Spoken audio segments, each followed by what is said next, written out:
ঘরোয়া রান্না উইথ ব্লগে সবাইকে স্বাগত জানাই। আজ ঘরোয়া পদ্ধতিতে পিৎজা বানানো দেখাবো। চলুন তাহলে রেসিপিটি শুরু করা যাক। প্রথমে একটা পাত্রের মধ্যে 2 কাপ আটা দিয়ে দেব। আমি এখানে আটা ব্যবহার করছি, আপনারা ময়দাও ব্যবহার করতে পারেন। দিয়ে স্বাদ মতো লবণ দিয়ে মিশিয়ে নেব। ভালো করে মিশিয়ে নেওয়ার পর মাঝখানে একটু জায়গা করে নেব। দিয়ে ওর মধ্যে চিনি দিয়ে ফেটানো টক দই 4 চামচ, বেকিং পাউডার 1/2 চা চামচ আর বেকিং সোডা 1/2 চা চামচের থেকেও কম দিয়ে এটাকে 2 মিনিট রেস্টে রাখবো। এখানে দেখুন টক দই ফুলে গিয়েছে। দিয়ে এর মধ্যে 1 চামচ সাদা তেল দিয়ে দেব। দিয়ে দেওয়ার পর প্রথমে টক দই দিয়ে আটা ভালো করে মেখে নেব। মেখে নেওয়ার পর এর মধ্যে অল্প অল্প জল দিয়ে আটা মেখে নেব। একবারেই জল দিলে হবে না, অল্প অল্প জল দেব আর আটা মেখে নেব। মেখে নেওয়ার পর এর মধ্যে সামান্য তেল দেব। তেল দেওয়ার পর 3 থেকে 4 মিনিট এইভাবে আটা মেখে নেব।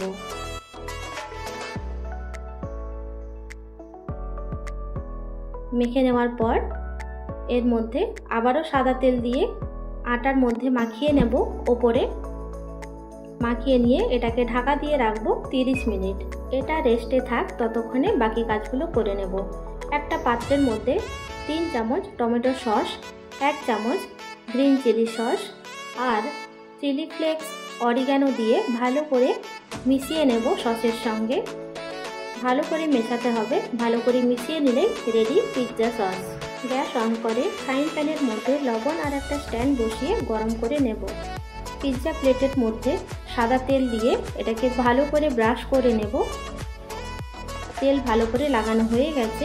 আটা মাখিয়ে রেখেছিলাম, সেটা 30 মিনিট হয়ে গেছে। দিয়ে ঢাকনা সরিয়ে আটা ভালো করে মেখে নেব। ভালো করে মেখে নেওয়ার পর 2 হাত দিয়ে এইভাবে গোল করে নেব। দিয়ে এটাকে অল্প তেল দিয়ে এটাকে গোল করে বেলে নেব। বেশি পাতলা করে বেলবো না, একটু মোটা রাখবো।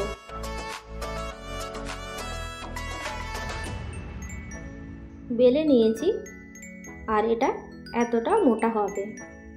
দিয়ে এটা পিৎজা প্লেটের মধ্যে দিয়ে দেব।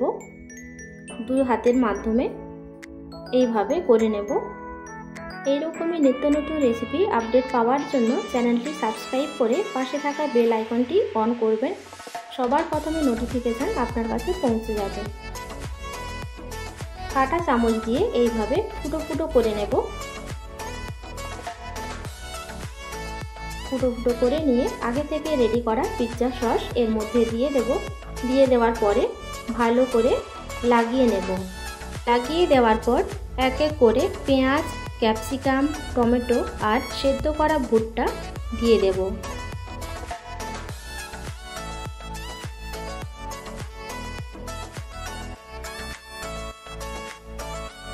দেওয়ার পর এর মধ্যে চিজ কিউব এইভাবে গ্রেট করে দেব। আপনারা চাইলে এখানে মজেরেলা চিজও ব্যবহার করতে পারেন। আমার কাছে এটাই ছিল, তাই এটাই ব্যবহার করলাম। দিয়ে দেওয়ার পর এর মধ্যে আবারও পেঁয়াজ, ক্যাপসিকাম, টমেটো আর সেদ্ধ করা ভুট্টা দিয়ে দেব। দিয়ে দেওয়ার পর এর মধ্যে চিলি ফ্লেক্স আর অরিগানো দেব। দেওয়ার পরে আবারও একটা চিজ কিউব গ্রেট করে দেব। গ্রেট করে দেওয়ার পর এর ওপরে সিজনিং মিক্স দিয়ে দেব। দিয়ে দেওয়ার পর ফ্রাইং প্যানের মধ্যে যে লবণ আর স্ট্যান্ড গরম হতে দিয়েছিলাম এখানে দিয়ে দেব। সাবধানে বসাতে হবে, কারণ ফ্রাইং প্যান গরম রয়েছে। বসিয়ে দেওয়ার পর এটাকে ঢাকা দিয়ে রাখবো 20 মিনিট একদম লো ফ্লেমে। 20 মিনিট পর ঢাকনা সরিয়ে দেব। রেডি হয়ে গেল আমাদের আটার পিৎজা, তাও আবার বাড়িতে বানানো। এটাকে পুরোপুরি ঠান্ডা করে নেব। ঠান্ডা হয়ে গেছে। এটা দেখুন নিচ থেকেও সুন্দরভাবে বেক হয়েছে। এর টেক্সচারটা কেমন সেটাই এখানে কেটে দেখাচ্ছি। আপনারা দেখেই বুঝতে পারছেন পিৎজা কতটা সুন্দর হয়েছে। এর টেক্সচারটা দেখুন কতটা সুন্দর লাগছে। আমার এই রেসিপি আপনাদের ভালো লাগলে অবশ্যই একটা লাইক দেবেন আর কমেন্টে জানাবেন। আজ তাহলে এই পর্যন্ত, দেখা হবে নতুন একটা রেসিপি নিয়ে। সবাই ভালো থাকবেন, সুস্থ থাকবেন।